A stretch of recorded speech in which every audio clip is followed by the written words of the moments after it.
भैया एक व्यक्ति मौजूद है जो सरकार की नीतियों को लेकर बोलता रहता है, पर जनता किस ओर देखती है इस मामले को जब वो बोलता है।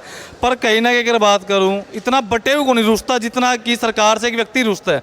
अब जान लेता हूं, शक्ल दिखा लेता हूं, पहले है तो है कौन।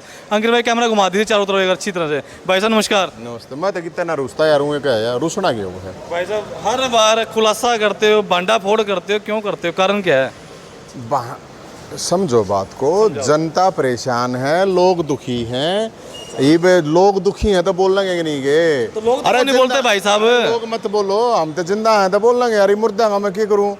आड़े तो जिंदा ने मुर्दे बनाने लग रही है सरकार। भाई लोगों की अपनी समस्या है यार। किसी ने रोटी की, किसी ने क्या है की, किसी ने क्या है की।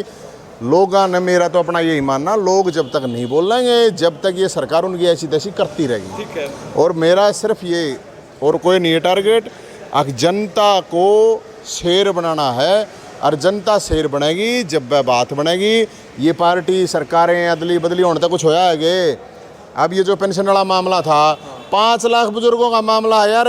अरे एक बुजुर्ग गए 20 आदमी और कम से कम हैं, कम से कम है। एक कोई दादा हो जाए तो उसका कुणबा कितना बड़ा हो जाए।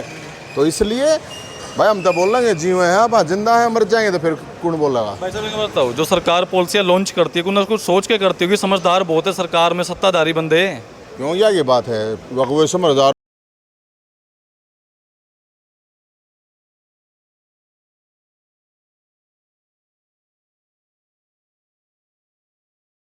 सरकार आ गई तो वो समझदार हो गया, कोई चुनाव जीत गया तो समझदार हो गया। यह कोई बात थोड़ी है। एक तो एक बावड़ी पूछ बैठे हैं, सरकार में अच्छी बात करो। अब देख लेना भाई, सरकार का ही तो काम है यो। जो 5 लाख बूढ़े हैं उनकी पेंशन काट दी, कई हज़ार तो विधवा बना दी, कई हज़ार के विधवाओं के पति दिखा दिए, कितने विकलांग थे उनको फिट बता दिया। तो भाई गड़बड़ है, और गड़बड़ के खिलाफ आवाज़ उठाना चाहिए। और सबको मेरा ऐसा यही मानना है, अगर आप आवाज़ नहीं उठा सकते तो फिर आपको जिंदा कर लेना है, कोई हक नहीं। भाई भ्रष्टाचार किस प्रकार से देखते हो? भ्रष्टाचार तो बिल्कुल भी नहीं वैसे तो। भ्रष्टाचार ये मेरे ख्याल में पक्का तो सीधा खट्टर ने भेजा है। मेरे ख्याल में खट्टर साहब ने सीधा भेज रखा है। हाँ, जिन्नू कहने लग रहा है है भ्रष्टाचार कति को ना, नस नस में भ्रष्टाचार है, हर डिपार्टमेंट में भ्रष्टाचार। एक भी एक डिपार्टमेंट बता दे तू, कौन सी तहसील, कौन सा सरकारी काम कोई करवा के दिखा दो। सरकारी काम कोई भी करवा के दिखा दे बिना पैसा के। खट्टर साहब तो जनता दरबार लगाते हैं, जनता का दरबार, समस्याएं सुनते हैं, दूर करते हैं। या देखियो कि है, इसने नोट कर ले, थारा फूफा जिंदा है, सुना था ना? पेंशन का मामला है। हम तो खट्टर सही हो सार के, अगर किसी की पेंशन नहीं बनती ना, 30 तारीख तक का टाइम मांगा दिए रिपोर्ट की। तो दूसरा वो हमने ये, हम तो देख फ्री में खट्टर साहब का कति फ्री में प्रचार करने लग रहा हूँ। SR वाले सुन लियो भाई, SR के 80 के यो नंबर है 8307 43 43 51। पेंशन का चालू करा है। DC ऑफिस जाओ, पेंशन वाले डिपार्टमेंट में जाओ।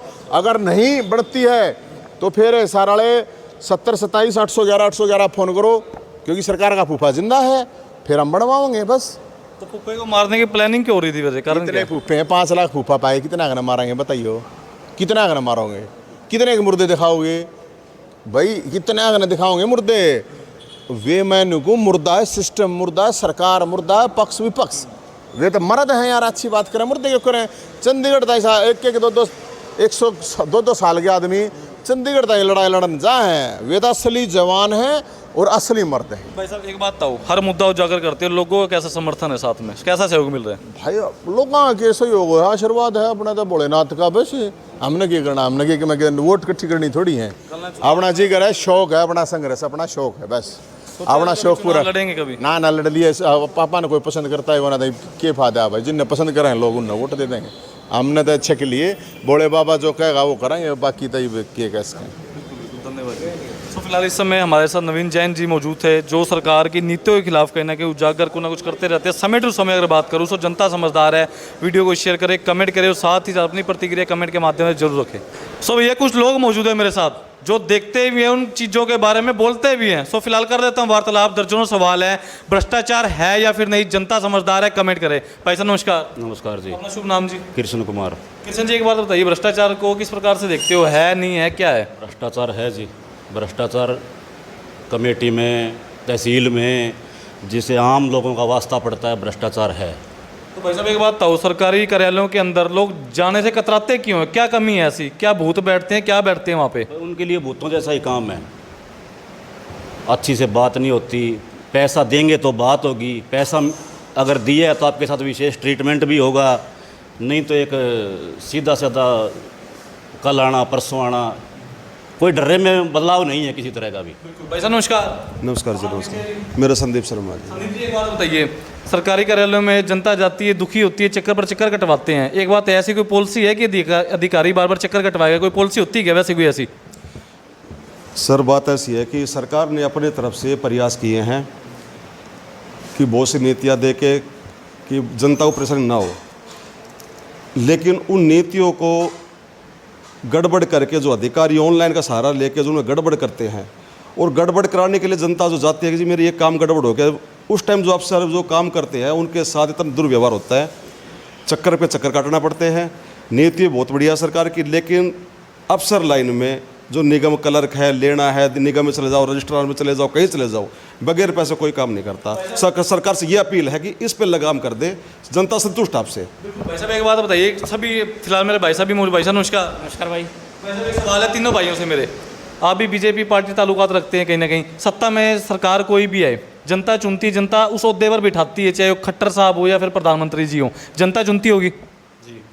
तो एक बात बताइए, ऐसा क्या हाल निकाला जाए कि जो अधिकारी बैठते हैं, मान लीजिए चाहे नगर निगम चला जाऊं, लघु सचिवालय चला जाऊं, कोर्ट रूम चला जाऊं, या फिर कहीं पे भी भ्रष्टाचार तो अधिकारी करते हैं ना, तो उस टाइम खट्टर साहब वहाँ पे मौके बैठते ना प्रधानमंत्री जी।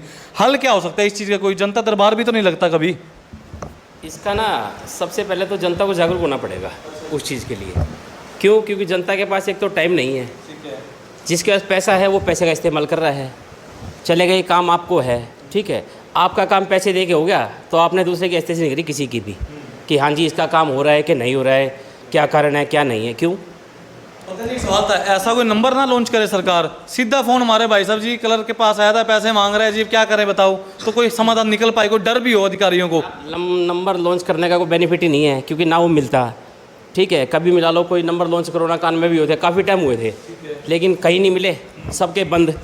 लेकिन मैं ये कह रहा हूँ ना, नंबर लॉन्च करने से अच्छा अगर जनता जागरूक हो जाए तो उसमें दिक्कत क्या है? जब कैसे होगी, हल क्या है इस चीज़ का? जनता तो बोलती है पर बोलने नहीं देते भाई साहब। आपने मुन्ना भाई अम्मी भी देखी है मूवी, उसमें देखा एक वो सरकारी हॉस्पिटल में जाके इसका उसमें वो बुढ़ा अपने कपड़े उतारता है, बोला जी जो 500 रुपये लो जी, 200 रुपये ले, 1000 रुपये, देखा है ना वो? तो यहाँ भाई साहब सारे के सारे ही अंबानी है क्या? यहाँ जब काम होना हो तो अपने चले जाओ जी, पहुँचो जी वहाँ, बाबू जी कर दो, 500 लगेंगे, 500 दे के आ गया। बाहर उसने आके नहीं बताया कि 500 लिए मेरे से, वो साला एक तो 1000 बताऊंगा, पहले सुन लो कि 1000 रुपये लगे भाई उसके, तो तेरा काम करवा दूंगा। जो काम करवाने जा रहा है वो पहले अपना कमीशन बांध रहा है कि चल भाई संदीप कुमार मैं तेरा काम करवाता हूँ, 5000 लगेंगे वहाँ पे। क्यों? उसने ये क्यों नहीं कहा कि मैं 500 नहीं दे रहा भाई, काम कर, आजा संदीप एक बार आइयो भाई, यहाँ बैठते हैं, आप ज़मीन पे बैठ के काम करते हैं। क्यों? बचपन चैन पर चैन बन रही है, बात वही है, बन रही है वो। जब जनता जागरूक नहीं होगी ना, जब तक कुछ भी नहीं हुआ, कुछ भी अधिकारी को अपने माँ के पेट से लेके पैदा नहीं हुआ कि अभी मेरे को रिश्वत लेनी है। रिश्वत दी आप पर, जब लिए उसने, बताओ आप। जनता खुद राजी है, 500 रुपये दे के मेरा काम हो जाए, मैं क्यों लाइन में लगूं, मेरे को भी जल्दी है। जनता खुद सुविधा चाह के राजी है, तो बदलाव जनता में भी चाहिए, बदलाव सरकार में भी चाहिए। मुद्दा बड़ा हाईलाइट होने लग रहा है। एक बुजुर्ग इंसान है, उन्होंने एक बात कही कि तारा फूफा भी जिंदा है, बुढ़ापा पेंशन के लिए उन्हें मृत घोषित कर दिया गया था। उस मामले को किस प्रकार से देखते हो आप? जिंदा आदमी को मुर्दा घोषित कर दिया तो ये भारत में कुछ भी हो सकता है। नहीं भाई साहब, हो सकता है, आपकी बात मान गया मैं, ठीक है। पहले आपने ये पता किया कि वो मरा हुआ घोषित क्यों किया गया, कौन से अधिकारी ने किया, कौन से डिपार्टमेंट ने किया, पहले वहाँ पहुँचे वो चीज़, जो उसके डॉक्यूमेंट दिखाए गए, कैसे दिखाए गए, ये क्यों हुआ, आप बताओ मुझे एक चीज़। पहले ये कन्फर्मेशन हुई, हमने ये चीज़ कह दी इसकी पेंशन कट गई, पहले उसका रीज़न अंदर से आपने पता किया क्यों कटी भाई? वो लोगों ने कि अखबार में कि तो फूफा जिंदा है, फूफा जीवित भी है, लेकिन उसके बाद क्या रहा उसका, वो क्यों हुआ, उस विभाग पे क्या कार्रवाई है, वो कार्रवाई पता ही नहीं हमें क्या है। हमें तो बस वो फूफा दिखाई दे गया, उसके आगे कोई कार्रवाई तो नहीं होती ना, फिर कोई ऊपर से भी दबाव नहीं आता ना सरकार का भी? कुछ नहीं है। सरकार है, अगर वो सरकार वाली करे, अफसरों पे लगाम लगाए तो काम ठीक हो जाएगा। सरकार अपनी जगह ठीक है, लेकिन सरकार को आगे इम्प्लीमेंट अपने कामों को करे, अफसरशाही पे लगाम लगाए। तो जनता समझदार है, वीडियो को शेयर करें, कमेंट करें, और साथ ही साथ कमेंट करके अपनी प्रतिक्रिया कमेंट के माध्यम से रखना ना भूलें।